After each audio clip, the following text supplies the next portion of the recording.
Señor presidente, señorías, quisiera comenzar muy brevemente, en primer lugar, transmitiéndole nuestra solidaridad al pueblo saharaui, un pueblo que ha sido por segunda vez en los últimos 50 años víctima de la traición y el abandono, en este caso, de manos de nuestro presidente de Gobierno, Pedro Sánchez. No sabemos cuáles serán las entretelas de esos acuerdos, sabemos que se le han hurtado al pueblo español, que se le han hurtado a la oposición. Bien, si les sirve de consuelo a los saharauis, a muchos de los cuales además tuve oportunidad en su momento de asistir profesionalmente, cuando la regularización que se les facilitó en España. Si les sirve de consuelo, decía, a los saharauis, diré que no son la única minoría que ha sido traicionada y abandonada por el gobierno de Pedro Sánchez. Lo han sido los agricultores, como en la vida de Brian. Lo han sido los agricultores, sí, pero ¿quién más? Bueno, los ganaderos. Bueno, sí, los agricultores, los ganaderos, pero ¿quién más? Bueno, los agricultores, los ganaderos y los autónomos. Bueno, vale, pero nada más. ¿Quién más? Bueno, pues sí, los agricultores, los ganaderos, los autónomos y ahora el sector del transporte.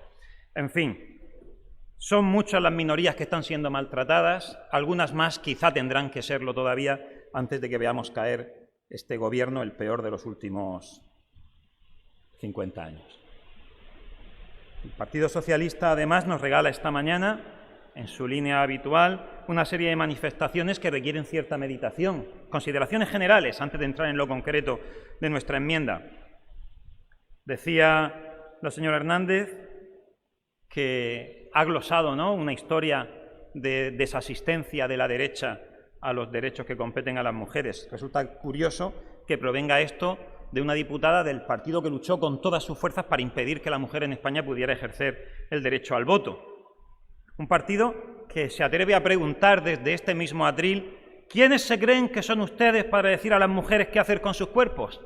Y solamente la semana anterior estuvimos debatiendo aquí su oposición a que una mujer pueda libremente participar en actividad empresarial de publicidad y mostrar su cuerpo, si quiere libremente hacerlo y alguien se lo pide y le paga por ello, o la prostitución, por ejemplo, al mismo tiempo, además, que las noticias en la prensa nos inundan, especialmente en Andalucía, con noticias poco edificantes de personas en posiciones importantes en el Partido Socialista que no solamente habían consumido prostitución, sino que además lo habían hecho con dinero público. Esa es la inconsistencia del discurso que hemos tenido que escuchar esta mañana y me temo que nos queda tiempo de seguir escuchando.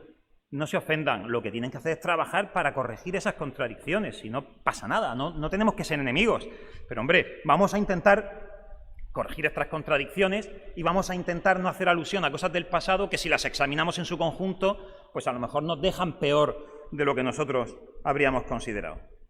La moción que nos trae el Partido Socialista, tras pasar por la mesa, nos hablaba exclusivamente de impulsar la organización de programas de educación sexual para evitar embarazos no deseados. De eso venía yo a hablar esta mañana. La educación, señorías, siempre es interesante. La sexual y para la planificación familiar incluida, claro que sí. La moción del Partido Socialista se refería exclusivamente a la evitación de embarazos no deseados, lo que sin duda es bueno y necesario. Sin embargo, hemos formulado una enmienda de totalidad en lugar de una de adición, porque entendemos que la formulación de la moción es esencialmente insuficiente. Naturalmente que debe enseñarse a los jóvenes a evitar embarazos no deseados. Pocas medidas son tan efectivas como esa para evitar el desmedido crecimiento del número de muertes prenatales provocadas de bebés. Sin embargo, en paralelo, es necesario desarrollar programas de fomento de la familia y la natalidad. De la natalidad, por supuesto, si queremos que nuestra civilización tenga continuidad. De la familia, si queremos que esa continuidad valga la pena y no se obligue a nuestros descendientes a vivir desarraigados, abandonados, solos, a merced de un Estado cada vez más totalitario, cada vez más intromisivo en las más íntimas esferas de la vida de sus ciudadanos. De esto es de lo que yo venía más o menos preparado para hablar esta mañana. Debo confesar que no me ha sorprendido el fraude de ley que nos regala el Partido Socialista esta mañana. Se les inadmite por la mesa el punto primero de su moción, pero en realidad su intervención, su discurso, ha versado sobre eso. Ha versado sobre ese proyecto de ley, que la Comisión de Justicia Española le ha dado el visto bueno el 22 de diciembre para una modificación del Código Penal. Esta modificación, a la que se ha referido la señora Hernández, que introduce un artículo 142 quater, que sus promotores creen que va a servir para encarcelar a las personas que se encuentren que se concentren cerca de los abortorios, que recen allí, aunque para ello no ejerzan ni violencia ni amenaza. Pues miren, ni los ciudadanos que acuden a las inmediaciones de una clínica son agitadores, ni los médicos que se niegan a practicar abortos son insurgentes. Se trata de seres humanos con conciencia, con valores y con un elevado sentimiento de altruismo que se niegan a aceptar sin más la agenda ideológica de un gobierno que prefiere legislar siempre a favor de la muerte, ya sea con el aborto o con la eutanasia.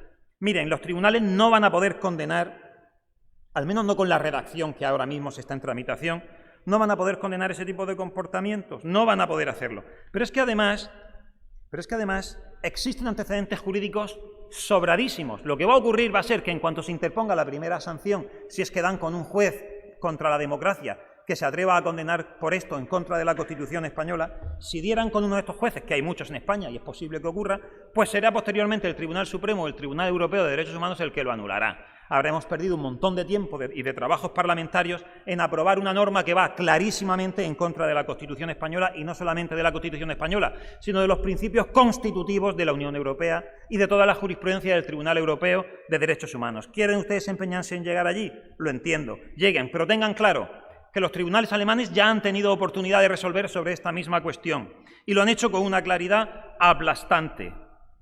Se enmarca en el derecho fundamental que protege la libertad de reunión en virtud del artículo 8 de la Ley Fundamental, la Constitución alemana. Ese artículo garantiza el derecho de determinar el lugar, la hora, el tipo y el contenido de la reunión, siempre que en la misma no haya coacciones, no haya amenazas, no haya violencia. No les vale Alemania, no les vale la Unión Europea. A lo mejor, porque no les da la razón en esto, en Estados Unidos sucede lo mismo. Tribunales norteamericanos ya han fallado a favor de las personas que ejercen su derecho de expresión y eligen manifestarse pacíficamente donde quiera que elijan hacerlo. Me temo, por tanto, que su carrera es una carrera condenada al abismo. Eso sí, tendrá que ser posiblemente en algún tribunal superior. Pero no se preocupen, que llegará. Para concluir ya, presidente, muy brevemente, centrando de nuevo la cuestión, al final me han obligado a hablar de algo que no estaba en la agenda, pero que no me ha quedado otro remedio que hacerlo. Creo que debe apoyarse nuestra enmienda, porque sí a la educación sexual, pero sí en unas condiciones razonables y completas. Muchas gracias. Gracias, señoría.